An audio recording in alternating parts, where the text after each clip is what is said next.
Hello' everyone অসমীয়া ৰান্ধনিশাল চেনেলটোলৈ আপোনালোকক পুনৰবাৰ স্বাগতম জনাইছোঁ। আজি আপোনালোকৰ মাজলৈ মই কণীৰ এটা চিম্পুল ৰেচিপি লৈ আহিছোঁ। এই ৰেচিপিটো বনাবৰ বাবে মই প্ৰথমে কেনেকৈ কি কৰি বনাইছোঁ তাকে আপোনালোকক দেখুৱাম। আহক তেন্তে ৰেচিপিটো বনাবৰ বাবে আৰম্ভ কৰোঁ। প্ৰথমতে মই কেৰাহীখন গেছত পাতি লৈছোঁ আৰু কেৰাহীত তেল আছিলেই যিহেতু এইখিনি তেল গৰম হ'বলৈ দিছোঁ আৰু মই এটা কণী ভাঙি এনেকৈ বাতিত ফেটি লৈছোঁ।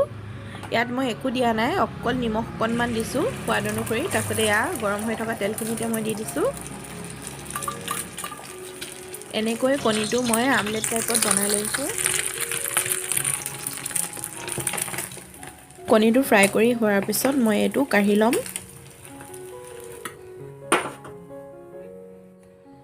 এতিয়া এই একেখিনি তেলতে মই দুটা বইল কৰি লোৱা কণী ফ্ৰাই কৰি ল'ম।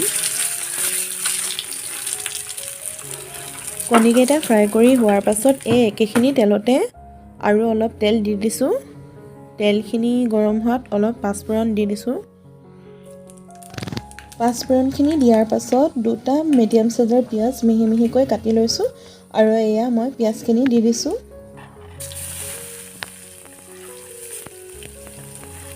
পিঁয়াজখিনি দি হৈ যোৱাৰ পাছত মিহিকৈ 2-3টা কেঁচা জলকীয়া কাটি লৈছিলোঁ আৰু এইকেইটাও মই একেলগতে দি দিছোঁ। পিঁয়াজখিনি দি লোৱাৰ পাছত অলপ সময় ভাজি লৈছোঁ অকণমান ৰঙচুৱা হোৱালৈকে। এতিয়া মই ইয়াতে মিডিয়াম চাইজৰ এটা বিলাহী ধুনীয়াকৈ মিহিকৈ কাটি লৈছোঁ আৰু সেই বিলাহীখিনিও দি দিম। বিলাহীখিনি দিয়া দেখাবৰ নহ'ল কাৰণ সেই সময়ত মোৰ মোবাইলৰ কেমেৰাটো অফ হৈ গৈছিল।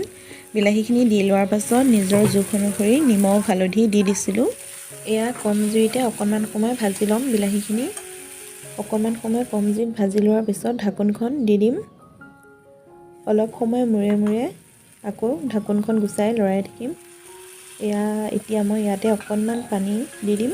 কম জুইতে লৰাই আছোঁ যাতে বিলাহীখিনি ভালদৰে গলি মিহি হৈ যায়। অলপ ভাজি লোৱাৰ পাছত মই ইয়াতে খুন্দি লোৱা আদা নহৰুখিনি দি দিছোঁ।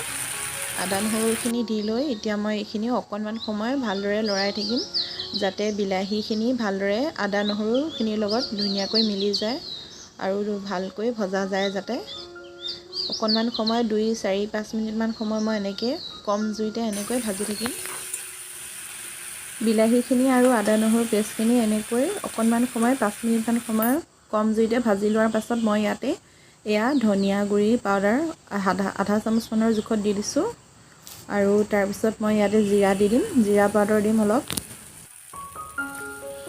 সৰু চামুচেৰে আধা চামুচমানৰ জোখত অলপ ৰঙা জলকীয়া গুড়ি পাউডাৰো দি দিছোঁ। শুকান মছলাখিনি দি হোৱাৰ পাছত অলপ সময় লৰাই মছলাখিনি ভালদৰে মিক্স কৰি লৈছোঁ। অলপ ভাজি লোৱাৰ পাছত মই ইয়াতে অকণমান পানী দি দিছোঁ। পানী দি পিনি আকৌ মই অকণমান সময় লৰাই ল'ম যাতে মছলাখিনি ভালদৰে গোটেইখিনি মিক্স হৈ যায়। পানীখিনি দি লৰাই হোৱাৰ পাছত মই ঢাকোনখন লগাই অকণমান সময়ৰ কাৰণে থৈ দিম আৰু চাওক সৰু সৰু আলু কেইটামান মই বইল কৰি লৈছিলোঁ, 3-4টামান লৈছিলোঁ। এতিয়া ভাজি থকা মছলাখিনিতে মই আলুখিনি দি দিম।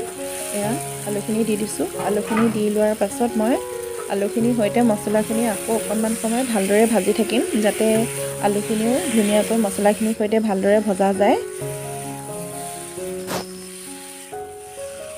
অলপ ভাজি লোৱাৰ পাছত মই এইখিনি কম জুইতে ঢাকোনখন লগাই অকণমান 1 মিনিটৰ বাবে থৈ দিম।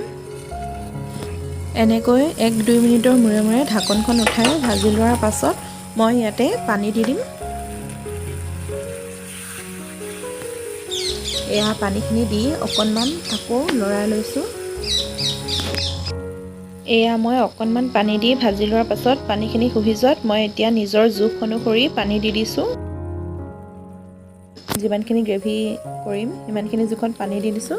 পানী দি পিনি এতিয়া মই লৰাই লৈছোঁ আৰু উতল আহিবলৈ দিম। এইখিনি